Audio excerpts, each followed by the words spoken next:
Troglodyte warning. Today I have a classic clip from 2022 when Bill Burr lays into Elon Musk for not being that smart. He is a great salesman. He's had great opportunities in life, but he's really not that smart. So let's get straight into the video. I'll tell you a claim that I thought was pretty wild was the Tesla guy whose name escapes me.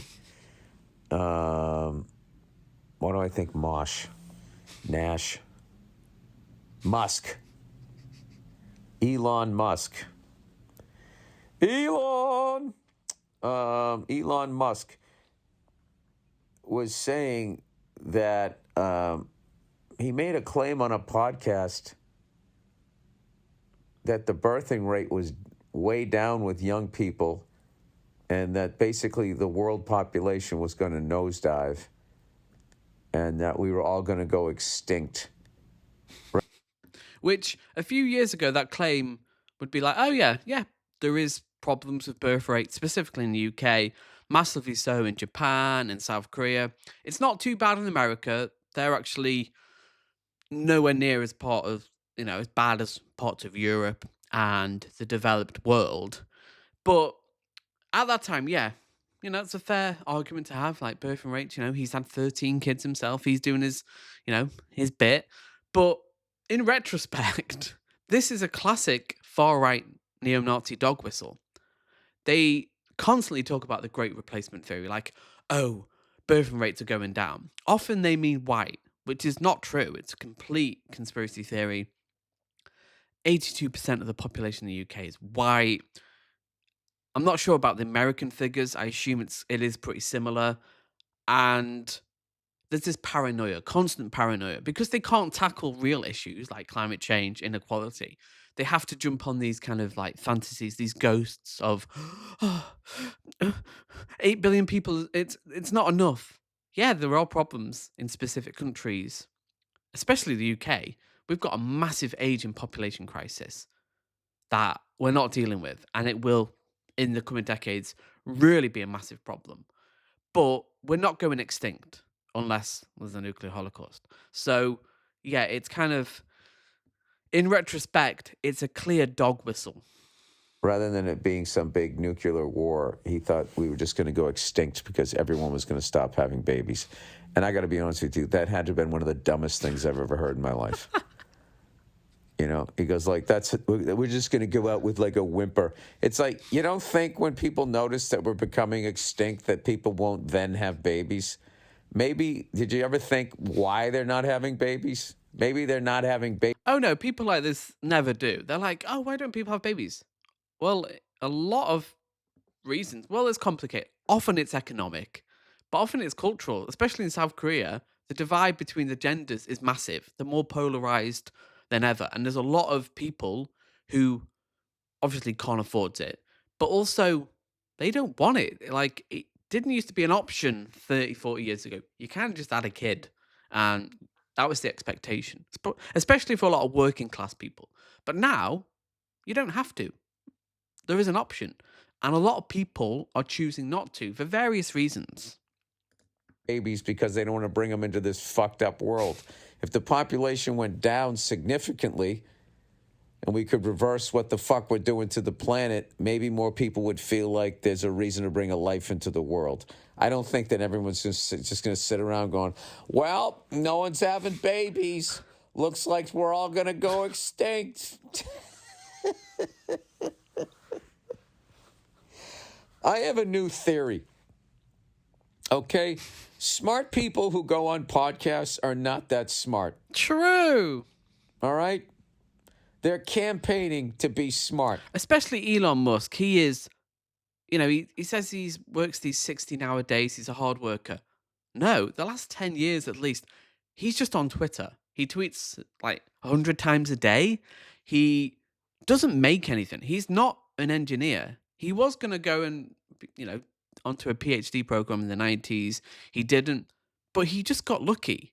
He's a deeply privileged man who was given a leg up. Most people, would kill for. And he's been incredibly lucky. With Tesla, he was saved by government subsidies. He bought Twitter He said, 5 years, I'll turn it around. That was in 2022. It'll be dead in 3 years' time. It's been hemorrhaging advertising. It didn't make that much money anyway. It was already in financial struggles. Elon Musk himself has put 13 billion debt into it, so it will be dead in 3 years, maybe even sooner. But he is a great salesman. I will give him this. He's a great salesman. So is Donald Trump. Just kind of overpromise stuff. Somewhat charismatic in some ways. He can be charismatic. Trump is way more charismatic, but he can just sell you this stuff. He'll say, "Oh yeah, 6 months we're gonna have driverless cars. 10 years we'll be on Mars." He never achieves any of this, but he's very good at kind of promising you the world and then not delivering. And it works. People like confidence. That's why Donald Trump is so appealing, because he's so confident in everything he says. Like, they don't look into the facts, the information. Will he actually do it? And in the end, does he do it? It doesn't matter. It's just confidence. That facade of like, I'm great. We're going to be great. Come join us. You're great too. Insane. That Neil deGrasse Tyson, I mean, when is he looking through a fucking microscope? Every time you see the guy, he's fucking on a podcast. I'm on a podcast. I went to summer school. I'm a moron.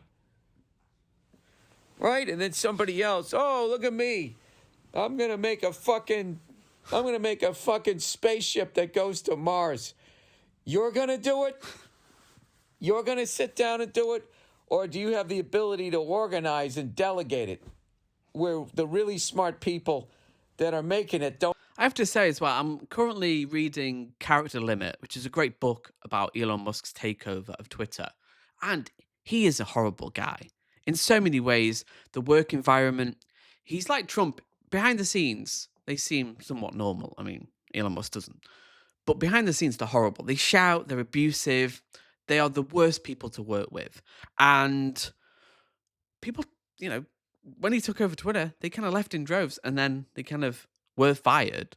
But this is not a stable guy. His interpersonal relationships, how he treats women, how he treats his children, he's not a good guy. And he is the type of person who there's a reason why people like him go to the top. Sociopaths, there's the triangle of sociopathy, narcissism, and Machiavellianism. And he has them all. He, like Trump, just completely abuse people, expect loyalty without reciprocating, and just do anything to kind of just fuck over anyone as long as you succeed. And people celebrate this. And it's a deeply sad situation because this kind of a lot of businesses are run like this. Like early on, like Twitter with Jack Dorsey, he was a progressive guy.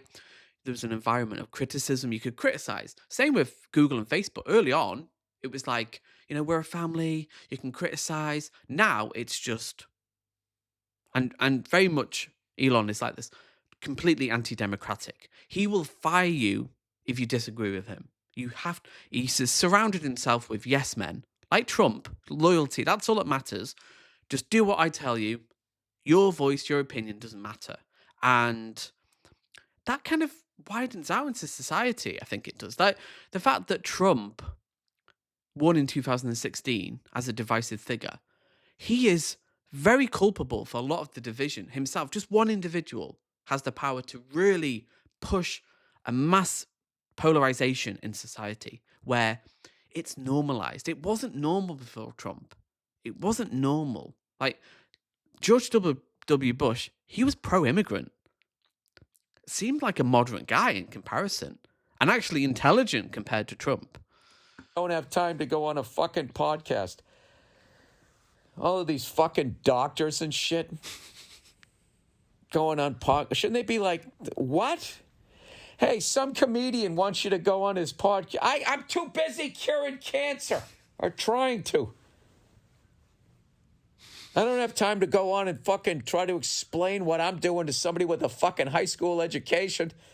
It's so true. The people that are doing the real stuff you never hear the names. You never know who they are. They'll go, to their graves achieving so much, but it's the figures like Elon Musk, Steve Jobs, Donald Trump, these kind of people who just have a facade of competency that seem like the winners.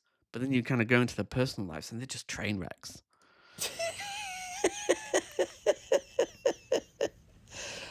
I don't know, but I'm dumb. Maybe like that's what it is. I don't think like doctors who are on TV are that good at their job. I don't think fucking therapists that host their own fucking talk show.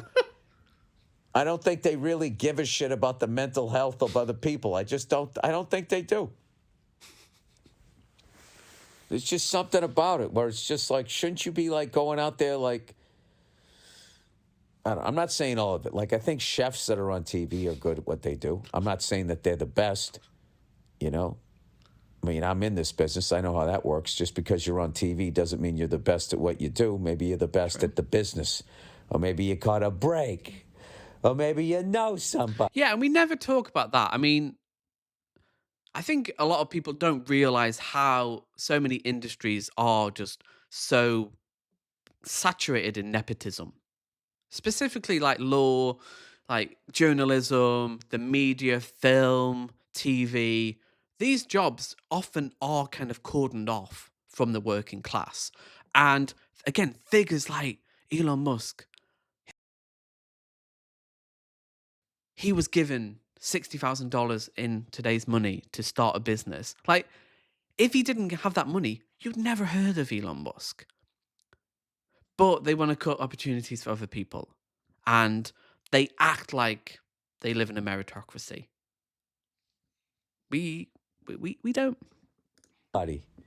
But that whole fucking theory that like people are just going to stop having babies and like that's why we're going to go to extinct, it's got to be the dumbest thing I've ever heard in my life. Because if that was actually the case, then there really wouldn't be an abortion debate because there'd be no fucking babies to abort, right? Now listen, I know I don't have a shiny face in my own car company, but I'm just going to say I don't think that that's the smartest theory out there. Oh my God, shots fired. All right. I'm not even upset with Elon Musk. I'm just upset with other mouth-breathing morons like myself that we never question people like that. Where you just kind of sit there going, like, or at least I don't. I just go, well, that guy's really successful. He must know things. And then every once in a while, I'm like, well, if he's really that successful, what the fuck is he doing talking to people like me? Oh, who gives a shit? It's so ironic. We live in that environment now where people just see Elon Musk. Oh, he's the richest man in the world. He owns Tesla, SpaceX, the boring company Twitter. Therefore, he's a successful, happy man. No, Twitter's failing. It'll be dead in a few years. SpaceX probably is going to thrive under Donald Trump. It's going to get a lot of subsidies from the government. Tesla, not doing so well, but again, probably will be getting a lot of money from the taxpayer in America. And the boring company also maybe. But this is because he's getting free money. He's stealing money from the taxpayer. He's not earned it. He's not really adding value. Like, Tesla cars aren't the best. There's so many, Xiaomi are doing great ones. And that's obviously why Trump's putting tariffs on Chinese EVs. But he's not even providing the best kind of products. He just has this, well, actually, I think he did, but now people are actually waking up to who he is. And I do have hope that people will wake up to who Trump is and Elon Musk and go, actually, no, they don't care about the little man. They only really care about themselves. So hit the like button, and I'll see you in the next video.